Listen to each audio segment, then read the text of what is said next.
એટલે પણ મારે એ કહેવું છે કે ખરેખર મેકઅપ કરેલી સ્ત્રી સુંદર નથી લાગતી. સુંદરતા જો કોઈ સ્ત્રીના ચહેરા ઉપર નિખરતી હોય તો બે સ્ત્રી દુનિયામાં એવી છે, મેકઅપ કર્યો ને 24 કલાકની અંદર પાછા હતા એવા ને એવા થઈ જાય. હતા એવા નહીં, એનાથી ડેન્જર થઈ જાય. ઘરનું પાત્ર ઓળખે નહીં આપણે એવા ખરેખર થઈ જાય. ઓળખતા બંધ થઈ જાય કે આ કોણ છે એમ. મારુતિમાંથી મર્સિડીઝ કરી દે તો એ મેકઅપવાળા બધા. પણ મારે એ કહેવું છે કે ખરેખર કોઈ સ્ત્રી છે સુંદર ક્યારે લાગતી હોય? બે વસ્તુ. સૌથી પહેલી એવી સ્ત્રી કે પોતાના પરિવારને પ્રેમ આપી શકે, પોતાના પતિને, પોતાના સંતાનોને, પોતાના મા બાપને પ્રેમ આપી શકે અને સામે જેટલો પ્રેમ આપ્યો છે એટલો પ્રેમ પામી શકતી હોય, આવી સ્ત્રી સુંદર લાગતી હોય. એને મેકઅપની કોઈ પણ ઢોળ ચડાવવાની જરૂર ન પડે. એના પછી બીજી સ્ત્રી એવી કે જેનું ચરિત્ર નિષ્કલંક છે, એને ચરિત્ર ઉપર ક્યારેય ડાઘ નથી લાગ્યું, એનું આયખું છે એ ઉજળું છે. અને જેના આયખા, જેનું ચરિત્ર ઉજળા હોય ને એને મેકઅપની કે ફાઉન્ડેશનની કે પાવડરની કે લિપસ્ટિકની હું નથી માનતી કે આવી કોઈ જરૂર પડે. એટલે સ્ત્રી ક્યારે સુંદર લાગતી હોય કે એનું જીવન છે ને એ પરસ્પર પ્રેમની વચ્ચે પરિવારની અંદર વહેંચાયેલું હોય અને પોતાનું જે એમ કહેવાય ને કે અંદરનું આયખું, પોતાનું જે સત્વ છે એ આજીવન ટકાવી રાખ્યું હોય. આવી સ્ત્રી છે એ મેકઅપ વગર સુંદર જ લાગતી હોય. એને મેકઅપની દુનિયાને કોઈ પણ મેકઅપની એને જરૂર ન પડતી હોય. એના પછી મારે તમને સરસ મજાની વાત કહેવી છે કે સમયની સાથે સાથે આપણે બદલાયા છીએ. આપણે વડવાઓ હતા અને આપણે ખુદ હતા, 30 વર્ષ પછી આપણે બદલાયા છીએ. ત્યાં સુધી કે આપણા ગોળાના જે પાણીયારા હતા ને ત્યાં કેંગન વોટર કે કંઈ પણ ફિલ્ટર, વોટર ફિલ્ટર કાંઈ હતા નહીં. અને આજે ગોળાના જે પાણીયારા હતા, ઘરની અંદર પ્રવેશતા પહેલું જ ડાબી બાજુ કે જમણી બાજુ આવતું હોય, તો એ બદલાઈ ગયા છે. મતલબ આપણે બદલાયા છે. સમયના વહેણની અંદર સૌ વહ્યા છીએ. ખરેખર બદલવાનું હતું ને એ વિચારથી બદલવાનું હતું. અને આપણે બદલાયા ક્યાંથી? વસ્ત્રોથી. હા કે ના? સૌથી મોટું જો પરિવર્તન આવ્યું હોય તો આ દુનિયાની અંદર એ વસ્ત્રોનું આવ્યું છે. અને ક્યાંથી આવ્યું? પશ્ચિમી સંસ્કૃતિ તરફથી આવ્યું છે. પશ્ચિમી સંસ્કૃતિનું આપણે ઘણું લીધા જેવું છે. એમની ચોખ્ખાઈ, એમની ફિટનેસ, એમની હેલ્થ, એમની જે જીવનની રૂટીન જે શૈલી છે એ, એમની જે કામ કરવાની ક્ષમતા છે એ, એમનું જે પર્યાવરણ છે એ, ઘણું બધું લીધા જેવું છે. એમના જે ખાદ્ય ખોરાક છે ઘણું એવું સારું છે કે જે તમે લઈ શકો છો. પણ માત્ર ને માત્ર આપણે એ લેવાના તા વિચારો અને લઈ લીધા વસ્ત્રો. અને પટેલ સમાજ માટે કેમ કહેવાય કે સાહેબ બહુ કલંકની વાત કહેવાય કે પાટણની અંદર 153 ગામે, એમાં ખાસ કરીને અવિવાહિત દીકરીઓએ સંકલ્પ લેવા પડ્યા કે અમે અમારા જીવનની અંદર ક્યારે પણ પ્રી વેડિંગ શૂટિંગ નહીં કરાવીએ. તમે જોયું હશે ને તો આજથી લગભગ 5-1 મહિના થયા હશે આ વાતને. પાટણના 153 લેવા પટેલના સમાજને એ સંકલ્પ લેવા પડ્યા. અને એમાંય હજી તો એ થોડું કે એમ કહેવાય કે વિચાર્યા જેવું હતું પ્રી વેડિંગ. પણ pre baby shooting, pre baby shower જે આપણે કહીએ છીએ એ ખૂબ ખરેખર કલંકની વાત છે. જ્યારે આપણે સ્ટેટસ ચડાવતા હોય કે 3 days to go, 2 days to go, 1 days to go, આપણા વડીલોએ આપણા સ્ટેટસ કીપ કરવા પડતા હોય એ જોઈ નથી શકતા. કારણ કે 3/4 સ્લીવલેસ શોર્ટ જે આપણે પહેરીને ખરેખર ચડાવ્યા હોય ને સ્ટેટસ, એ ખરેખર અંગ પ્રદર્શન આદર્શ નારીના ભાગ્યમાં આવતું જ નથી. આપણા પરિવારને ક્યારેય કોઈ ચાપખો ન માર્યો હોય, ક્યારેય કોઈ ઊંચા અવાજથી ન કીધું હોય, પણ આપણા આવા આ પ્રી બેબી શોટર કહું છું હું તમને કે પ્રી બેબી વેડિંગ જે આપણે કરીએ છીએ ને એની અંદર જે વસ્ત્રો છે ને એની ઉપર આખી દુનિયાની ટીકા અને ટિપ્પણી આપણા વડીલોએ સહન કરવી પડતી હોય છે. આ ક્યાંક ગાંઠે રાખવું.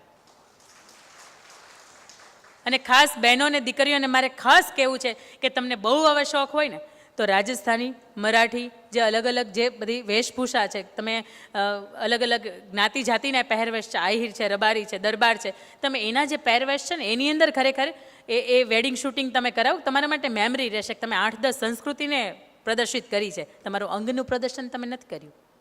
આપણા વડવાઓ, આપણા વડીલો આપણને ના નથી પડી શકતા, એનો મતલબ બિલકુલ એવો નથી કે આપણે આપણી મરજીએથી જીવીએ. પ્રી બેબી શૂટિંગનું તમને વાત કરું, એક સુરતનો જ એક કિસ્સો છે. જ્યારે પહેલું સંતાન જન્મવાનું હતું અને ત્યારે એમણે એ શૂટિંગ કરાવ્યું હશે, એ ફોટોઝ એટલા બધા વાયરલ થયા કે એમને બીજી પ્રેગ્નન્સી વખતે 3 મહિનાનો ગર્ભ હતો અને દીકરીને જ્યારે આંગળી પકડીને શાળાએ મૂકવા જાય ત્યારે એ સ્ત્રીને આખા સમાજે જે વ્યક્તિ એને મળે એને એવું કે તમે પેલો વાયરલ થયો તો ચહેરો એ વ્યક્તિ છો ને, તમે જે પ્રી બેબી શૂટિંગ કરાવ્યું હતું અને સમાજને એક તમે અલગ દિશા ઉપર દોરી ગયા તો તમે એ વ્યક્તિ છો ને.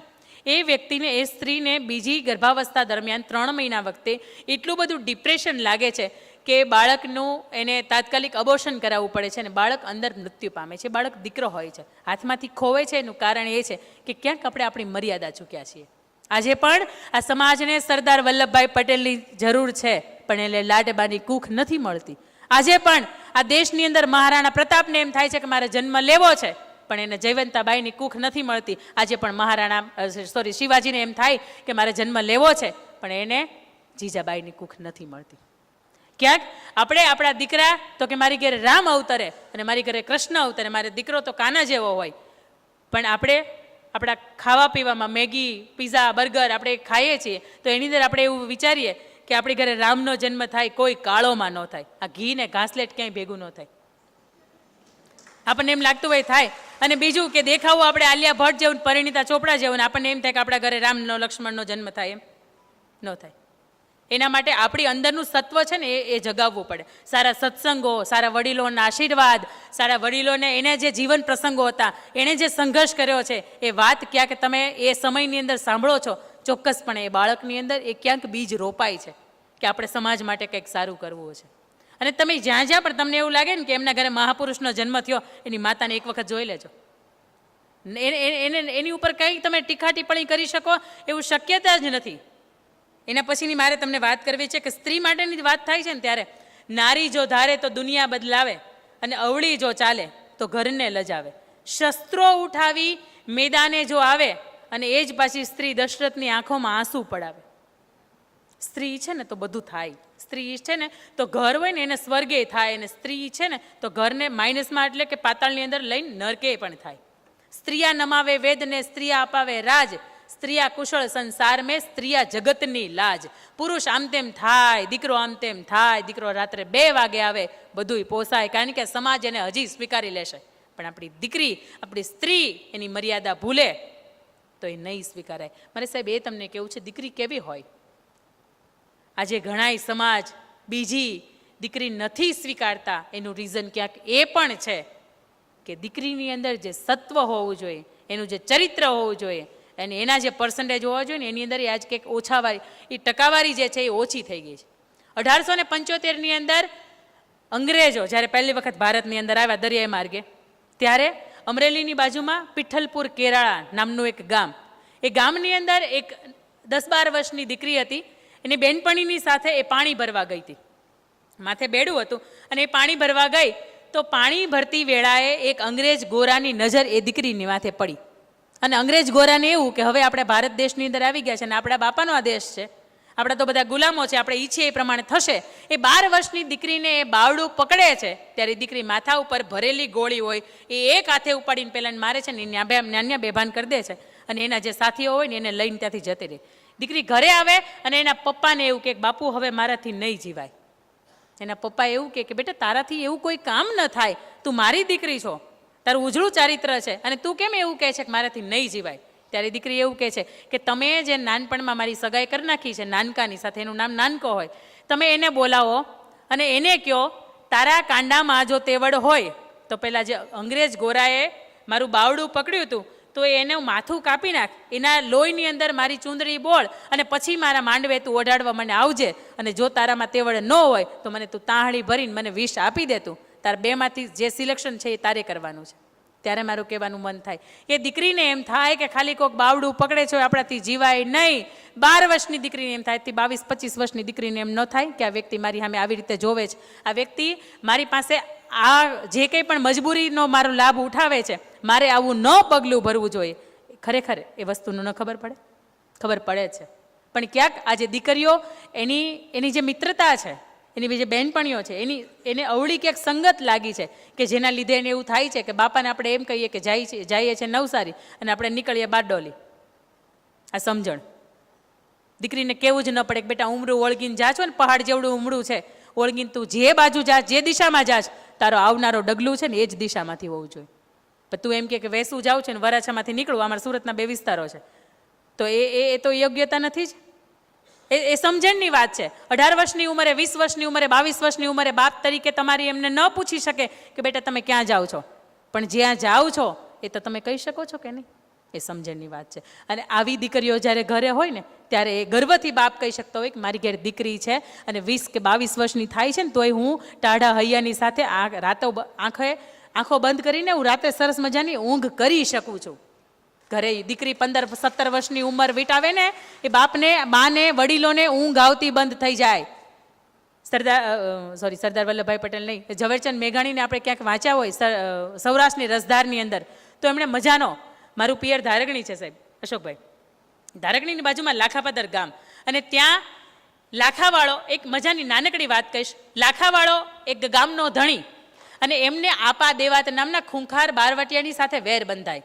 અને એ ખૂંખાર બારવટીયો એમ કે એ લાખાવાળા તું જોજે, જેદી તું ગામની અંદર નહીં હોય તે દિવસે તારા ગામને હું ધમરોળી નાખીશ, ગામની અંદર આખું હું પાદર કરી દઈશ.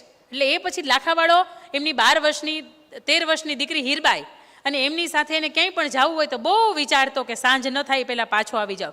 એક વખત એનું કોઈ અંગત ગામતરું થયું અને એ વ્યક્તિને જવાનું થયું, અને અહીંયા પાછળ ખબર પડે છે આપા દેવાતને, એ આવે છે, ગામને ભાંગી નાખે છે, અને ગામની સામે એનું જે ઘર હોય ત્યાં જઈને એમ કહે છે કે લાખાવાળા તું તો બહુ મોટી મોટી વાતો કરતો હતો, પણ આજે તું ક્યાં ગયો? આજે તારા ઘરની અંદર કોઈ નથી લાગતું. ત્યારે અંદરથી દીકરી ડરતી નથી, 2 હાથની અંદર તલવાર પકડી રાખે છે, કાલ સવારમાં મારે જરૂર પડે તો 2 હાથની તલવાર લઈને નીકળી જાઓ.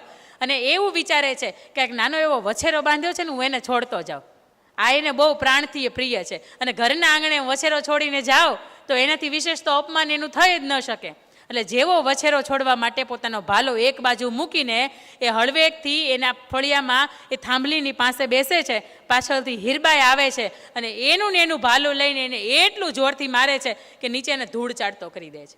એટલું જ નહીં, એ ખૂંખાર બારવડિયાના 8-10 કટકા કરે છે, ગાંહડી ભરે છે અને દરવાજાની અંદર મૂકી આવે છે કે કાલ સવારમાં એને કોઈ ગોતવા આવે ને તો એને ખબર ન પડે કે એનું મેં રામ નામ સત્ય કરી દીધું છે. કારણ કે એને મારા બાપની સામે નામ ઉઠાવ્યું હતું, મારા બાપની ઇજ્જતની સામે નામ ઉઠાવ્યું હતું, કીધું હતું કે તારા ઘરની અંદર દીકરો તો છે નહીં. સાંજે લાખાવાળો ઘરે આવે છે અને એને ખબર પડે છે કે મારું ગામને તો પાદર બનાવી દીધું છે, હાંફતો દોડતો ઘરે આવે છે અને દીકરીને પૂછે છે કે દીકરી મને તારી ચિંતા હતી, તને તો કાંઈ તકલીફ નથી થઈ ને? તો કે નહીં બાપુ, આ બધાય મારા હાથમાં નથી આવ્યા, પણ એ કઈ આવ્યો હતો કે હાથમાં આવ્યો હતો ને મેં એને પકડી રાખ્યો, તમને હાલો બતાવું. અંદર એ ગાડી ખોલે છે અને જ્યારે એનું મસ્તક જોઈ જાય છે ત્યારે તમે સમજી શકો, આપણે વાત કરીએ તો એમ થાય આ વાતને 118થી વધારે વર્ષ વીતી ગયા અને લાખાપાદર આજે પણ હીરબાઈની ખાંભીને ખોડેલી છે. અને ત્યારે લાખાવાળો એને માથા ઉપર હાથ રાખીને કહે છે કે બેટા, ગામ આખાને, સમાજને અને આ ખૂંખાર બાળવટિયાને એવું હતું કે મારી ઘેર દીકરી છે, પણ મને આજ ખબર પડી કે મારી ઘેર દીકરો છે. અને આવી જ્યારે દીકરી આંગણે હોય ને ત્યારે એની ઉપર ગર્વ કરવાનું મન થાય. અને ત્યારે એમ શબ્દો લખાયા હશે, મારી ઘરે દીકરીનો અવતાર, મારી ઘરે લક્ષ્મીનો અવતાર. એને જોઉં જ્યારે ત્યારે મને મારા મોગલ દેખાય, ત્યારે મને મારા ખોડિયાર દેખાય. સાક્ષાત જગદંબાનું સ્વરૂપ હોય ને સાહેબ, એને જ દીકરી કહેવાય. તમારાથી વિરુદ્ધમાં જતી હોય, તમારું કયું ન માનતી હોય. અને આજની દીકરીઓ એટલી બધી સમજદાર થઈ ગઈ છે, મારે કહેવાનું એમ થાય કે અહીંયા માતાઓ બહેનો બેઠી છે ને, એને જ્યારે લગ્ન થયા હશે ને ત્યારે એક મજાનું ગીત વાગતું હશે, ઢોલીડા તો ઢબક્યા લાડી, ચાલો આપણે ઘેર રે. ત્યારે એ દીકરી પાનેતર પહેરેલું હોય ને, દીકરી એવું કહેતી હોય કે ઊભા રહ્યો તો માંગુ મારા દાદા પાસે શીખરે. તો એનો મતલબ એવો થાય કે દીકરીને ખરેખર એ શીખની જરૂર પડતી હશે, એ સમયે દીકરી અણસમજ હશે. પણ આજની દીકરી એના કમ્પેરિઝનમાં એટલી બધી સમજદાર થઈ ગઈ છે કે એને કયું પાત્ર ગોતવું, કયો સમાજ ગોતવો, કઈ ઉંમરનો વ્યક્તિ ગોતવો, એમાં ખાનદાની ગોતવી કે પૈસો ગોતવો, શું ગોતવું ને એ બધું જ ભૂલીને રાત્રે મા બાપ ઘસઘસાટ ઊંઘમાં ઊંઘતા હોય, ક્યાંક ખેતરે ગયા હોય કે એને ખબર ન હોય કે મારી દીકરી પાછળથી શું કરતી હશે. ત્યારે આજે એમ કહેવાય કે ઉમરો આખા ડુંગરા જેવો ઉમરો હોય ને, ઓળંગીને પોતાની મરજીથી હાલી જાય છે. અને જ્યારે 2 મહિના પછી કે 4 મહિના પછી ખબર પડે કે એમના લગ્ન થઈ ગયા છે, કોર્ટ લગ્ન થઈ ગયા છે, ત્યારે એ એવું કહે દીકરી કે મા બાપને નથી ઓળખતી. તો એ માને એમ થાય કે આની કરતાં તો મારી ઘરે દીકરી ન જન્મી હોત ને તો એ સારું હતું. ભગવાન તે દીકરી આપીને તો આવા દિવસો જીવવા માટે નહોતી આપી. દીકરી આવી હોય ને તો એ સ્વીકાર્યો હોય અને તો એ દીકરી વાલનો દરિયો હોય. પણ આજની દીકરી, આજે જ અમારે વાત થઈ હતી કે ખાઈને માંડ ખાવાનું થયું હોય, પપ્પાની પરિસ્થિતિ બિલકુલ સારી ન હોય, એક મધ્યમથી ઓછો કહી શકાય એવા પરિવારની વચ્ચે ઉછરી હોય અને મારે કે માગું તો કે વિદેશનું આવવું જોઈએ, કરોડપતિ માણસનું આવવું જોઈએ, મર્સિડીઝ ગાડી લઈને જોવા આવે તો એ આવવું જોઈએ. પછી એ વ્યક્તિમાં સંસ્કાર કેટલા છે, એની ખાનદાની કેટલી છે, એ વ્યક્તિને 100માંથી તમે 10 માર્ક્સ કંઈ નથી આપી શકતા એવો પાત્ર છે તો કે ચાલશે. બધું એ વ્યસન હશે તો કે ચાલશે, પણ પાત્ર તો કે સમાજની અંદર આમ કે એમ કહી કે પૈસા ટકા સમૃદ્ધ હોય ને એવું જોઈએ. સમૃદ્ધિથી વિશેષ સંસ્કારનું મહત્વ છે. એ ત્યારે કોઈ પણ પરિવાર સાંગોપાંગ નીકળી શકે, નહીં તો એ દીકરી આજીવન એ દુઃખિત થાય. જ્યારે સંપત્તિ જોઈને માગું નક્કી થતું હોય ને ત્યારે ખરેખર એ દીકરીના જીવનની અંદર દુઃખથી વિશેષ કાંઈ વાત ન આવતી હોય. અને ઘણાને એવું થશે કે મેં દીકરી માટે તો ઘણી બધી વાત કરી, અમારે પુરુષો માટે કંઈ વાત નથી કરવાની.